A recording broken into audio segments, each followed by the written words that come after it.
right, Noel, thank you so much for joining us. Good morning. Good morning. Thank you for having me. Yeah, great to have you. So when you heard of the launch of this app, did it give you some sort of hope, something new is going to happen? Or it's just one of those things? Well, on one hand, we always have to keep hope alive. So it's a positive thing.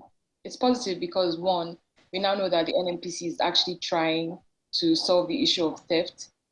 So this is, I think, the first effort that we're seeing from them to actually curb oil theft in Nigeria.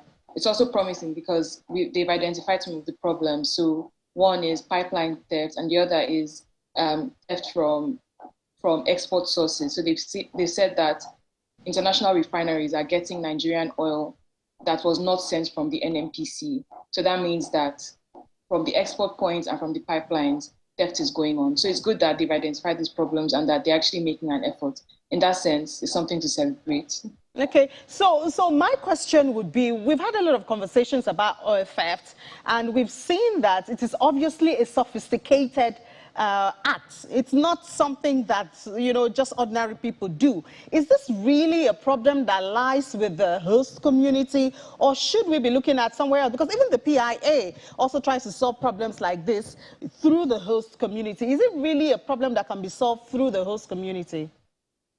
Well, so looking at the solution, one of the solutions is the app where host community members are supposed to report incidents of theft.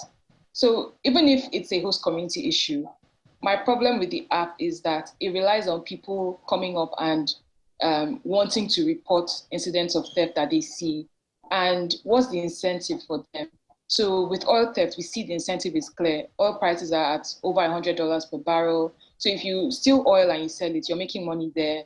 Diesel prices are at 800 naira per liter.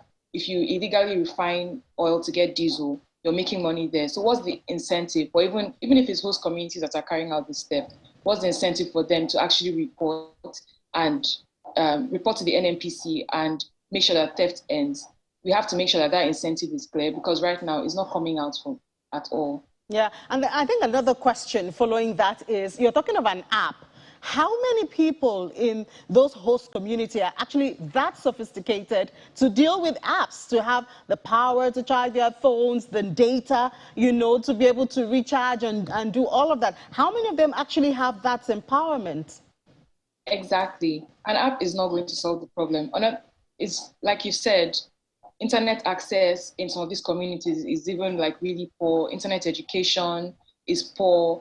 Do they have money to buy data? Do they have smartphones to download an app, log in and report incidents of theft? What's in it for them?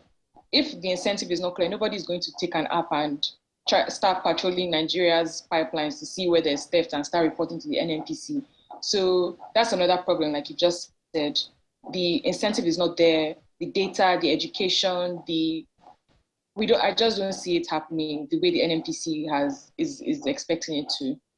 Well, the way you said start patrolling Nigerian pipeline to report theft, I think that kind of paints a picture that how can that even happen? What about security and all of that? But from your perspective, I mean, STAIRS does a lot of research, on various economic issues. How can this oil theft, because it's becoming so big at this time, $1.2 billion in a quarter, that's a whole lot for a country to lose. What have you found as possible ways of dealing with this problem? Well, there are two solutions. So there's the technology side, which an app is not enough to fix. So on the technology end, I remember that STAIRS has done research, like you said, and we've seen that China, they used to have issues with oil theft as well. And what they did was that they had pressure sensors that would detect when the pressure of oil flowing through a pipeline had reduced, so that they could know when theft was happening or when oil pressure had dropped. But even beyond that, that wasn't even enough. So even beyond that, you need smart systems that can detect exactly when and where oil theft is happening. And these systems exist, but they are super expensive, as you can imagine. But what they would do is that if there's a leak from any part of the pipeline or anywhere, there's a leak anywhere. All right, Noel. Well, we do hope that just as China was able to solve this problem, that one day in the near future we'll be able to solve this issue with oil theft and have our resources and revenue channeled into the right position. Thank you so much. Thank you.